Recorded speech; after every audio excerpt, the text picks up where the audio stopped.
ভিডিওর পেছনে টেক্সট, তাও আবার মোবাইল দিয়ে। হ্যাঁ, আজকের ভিডিওতে আপনারা জানতে পারবেন কি করে মোবাইল দিয়ে ভিডিওর পেছনে ক্যাপকাটের মাধ্যমে টেক্সট অ্যাড করতে হয়।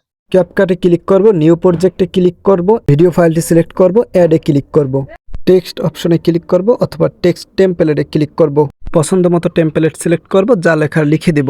আমি লিখে দিলাম সাইমন এনটিবিডি, আমার চ্যানেলের নাম। টিক অপশন একটি ক্লিক করব এবং লেখাটাকে সিলেক্ট করে একটু টেনে ধরে বড় করে দিব, যাতে আমার পিছনে এটাকে দেখতে আরো সুন্দর দেখায়। এক্সপোর্ট অপশনে ক্লিক করব, দেখতে পাচ্ছেন ভিডিওটি সেভ হয়ে যাচ্ছে। ডান অপশনে ক্লিক করব, আবার নিউ প্রজেক্টে ক্লিক করব, আবার আমাদের সেই সেভ করা ভিডিওটিকে আমরা সিলেক্ট করে নিব।